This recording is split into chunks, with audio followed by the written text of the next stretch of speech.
During your lifetime, you've probably heard someone say, "This is the way we've always done it."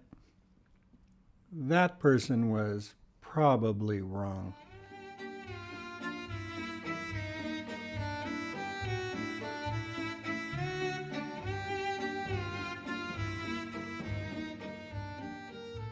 Let's look at that phrase with a wide-angle lens.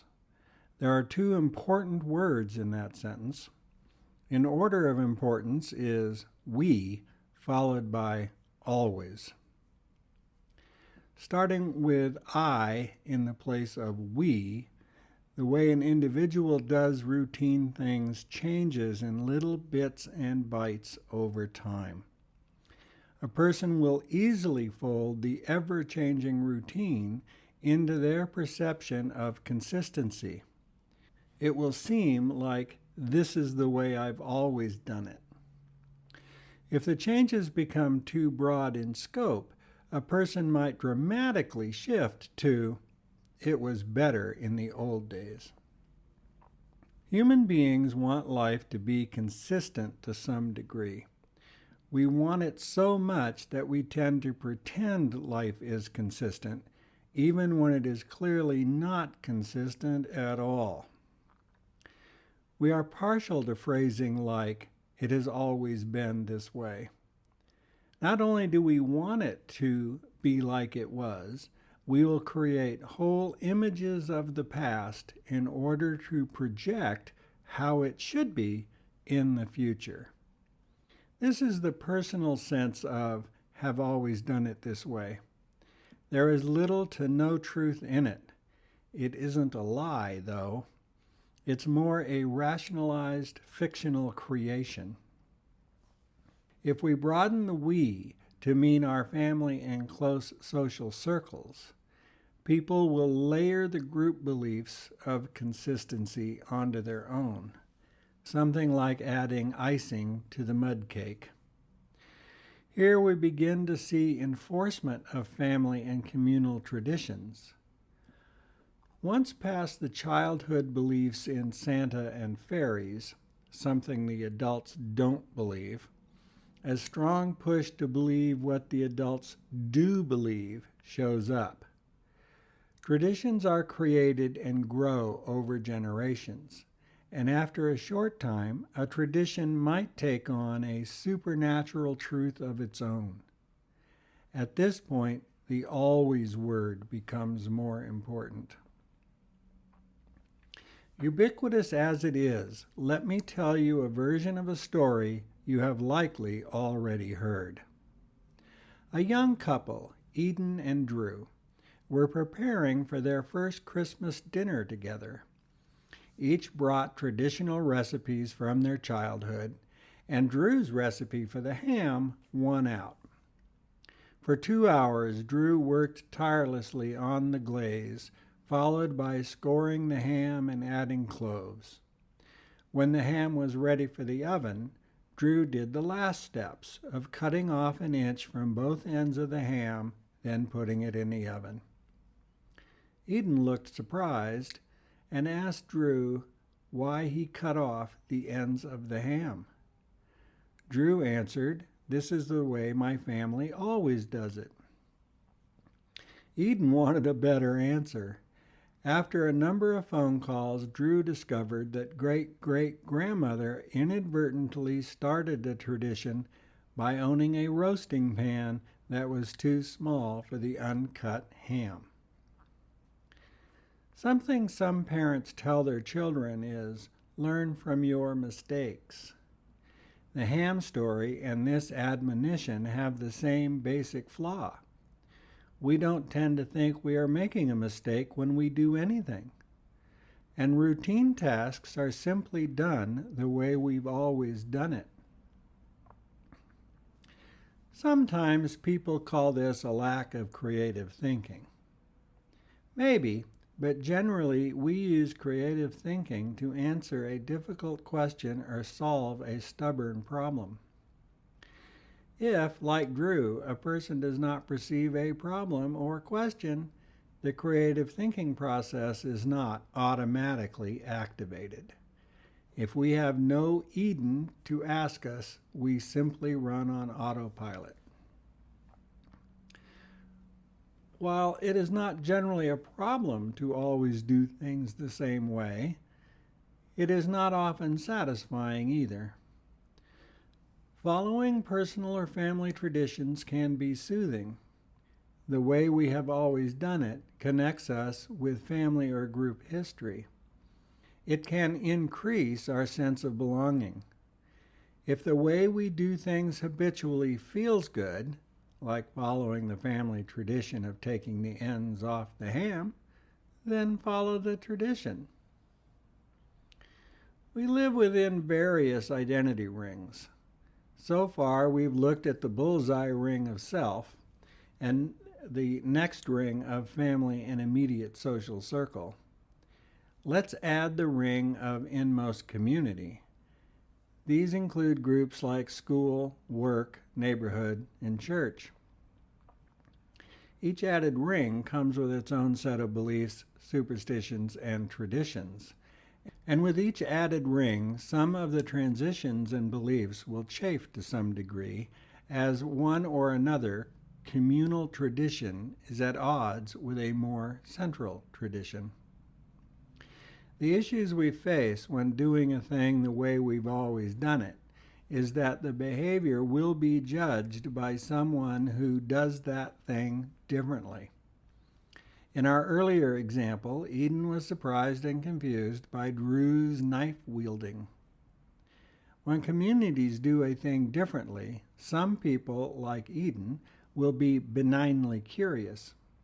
Others will be critically curious. Others will be judgmentally disapproving. And still others will condemn with various levels of anger or hatred. Sometimes people follow a tradition from one communal ring or another because it seems bad or wrong to refuse it. It might include an element of fear. Not only do we behave according to our individual family and community traditions, we think accordingly too. We have habitual ways of being, thinking, and doing that exist below our level of conscious attention.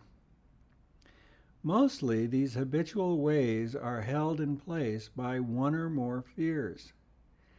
The further the ring from our center, the stronger fear motivates us. Mostly, though, fear motivates us to reduce the level of fear by any means. Caving in becomes more of the habitual way of being, especially if the outer ring leaves us feeling that the bullseye isn't a metaphor at all. Every added ring adds greater resistance to change that an individual must face. There is more going on, though. Every added set of traditions is consciously or unconsciously used within communal dynamics to reinforce the sense of predictability. They are expressions of the unspoken rules within a group, organization, culture, or even nation. And suggesting change can be problematic for the suggester. Naming a communal way of looking at some issue as unjustifiable or even silly will be met with a lot of pushback. A strong pushback to women's rights came from Rush Limbaugh, who started using the term feminazi in 1991. We have seen this during my lifetime, dealing with all the isms, and we aren't done dealing with any of them. Racism, sexism, heterosexism, classism, genderism, and all the rest. Each new issue will hit a lot of people right in their always done it this way worldview. And these views will be backed up by appealing to older worldviews. Isaac Asimov wrote, "Violence is the last refuge of the incompetent." This is only half the story, though. If your point of view has no rationality to it, the sentiment can be framed this way: violence is the last refuge of the irrational. No matter how you frame it, violence is a terrorist's tool, and it is not a recently created tactic. History is strewn with terrorism. I think terrorism, though, needs a do-over common definition. It should not be what scares the hell out of us. Rather, it should be what legitimately threatens us. Without fear, it is a tactic with little power. I refuse to be afraid of what-ifs. Let's add another identity ring and look at the power of societal traditions. Religion is in this ring, along with nationalism, another ism, by the way. And the two are usually closely linked. In the USA, there is a loud and annoying set of Christians who insist that our nation is a Christian nation. At this level, people will believe they have a moral authority to command adherence to certain traditions, and their favorite weapon is fear. There are many religions that use fear in one way or another to enforce traditions. Everything from what you eat, wear, or do to what you think. Enforced gender roles, for instance, or severe punishment for leaving the religion. Some religions extend the threat to punishment past the death of the body. In the movie Fiddler on the Roof, Tevye bemoans the breakdown of tradition as each of his 3 eldest daughters decide their own futures. As the movie plays on, it would be easy enough for a strong traditionalist to blame the loss of their village as punishment for the breakdown of honoring traditions. It is the false cause fallacy, of course. Unfortunately, this fallacy is all too common. In the U.S., we have nationally known preachers claiming that one or another natural disaster is caused by this or that moral breakdown. For some time now, storm damage in Florida and fires in California have been blamed on the social and legal acceptance of abortion or homosexuality. Funny, they never blame this on priestly pedophilia. This is not just a religious issue. Other communities have their traditions too, and sometimes breaking a tradition comes with differing levels of communal punishment. Everything from being ignored or ostracized to mental or physical bullying to being killed. As an example, Southern segregation. While this was often justified in the beginning, like slavery, with biblical texts, it's become a simple expression of hate. The existence of a black person gets in the way of the image of God exceptionalism. This seems to be the basis for white supremacy. It got worse over 100 years as black people became more and more Christian, which made the white Christians feel less and less special. Look up freedom writers on Wikipedia, there's a link in the comments, for the expression of this very issue.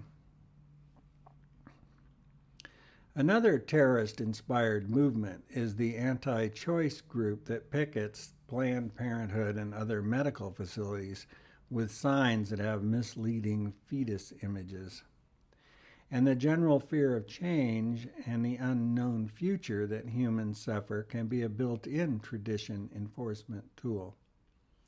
Notice we, as a whole, are not afraid of being uneducated. We view education as training for a good job. We are afraid of tomorrow and the next day unfolding in a way that isn't predictable, and we depend on the hope that the way we've always done it will make the future more predictable and easy, which conflates different with bad. Another way this shows up in world cultures is the refusal to take the climate crisis seriously. Former President George W. Bush couldn't tell the difference between climate and weather. Some people refuse to believe the crisis exists. Others say it is part of the normal climate variation. Still others claim that human activity has nothing to do with it. The deniers are terrified that life as they know it will grind to a stop. They're right. Do something or not do something. Life as they know it will grind to a stop. The fear is enough to pretend it doesn't exist. Over the next 50 years, life on this planet is going to be lived in interesting times, and it won't resemble Mad Max. If the traditions and other unspoken rules of your environment feel like a mental prison, you can stop cutting the ends off the ham. Beginning roughly in the 1960s, many rural LGBT people moved from their homes to New York or San Francisco rather than live a closeted and terrified life. Many didn't move, and some of them died. There are a lot of people without that level of rational fear who find themselves in circumstances that simply do not fit. Traditions that feel confining and make the future too much to bear.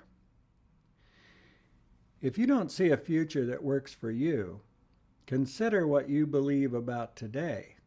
What traditions and community or family beliefs are painting a bleak future? How is your environment making you wrong or calling you unfit, inhuman, or evil? More important than what or how is why. Why are you allowing yourself to stay trapped? Is the benefit worth the cost? If the cost is too high, don't do it the way it's always been done. It certainly might mean you need to relocate, but it also might simply mean saying no when you are urged to cut the ends off the ham. Peer pressure makes that difficult, but if you feel like you have to pretend all the time to get along, you're selling yourself out for a false sense of belonging. Some traditions and beliefs might enhance your sense of belonging. Some traditions might leave you feeling isolated and alone. You get to decide your future, which means you are not required to adhere to anyone's traditions. It does not matter what appeal to authority arguments they're using. If you intend to buck a big tradition, like becoming apostate, do so carefully. Please be safe, but be free. No matter what anyone says, you can cook the whole ham.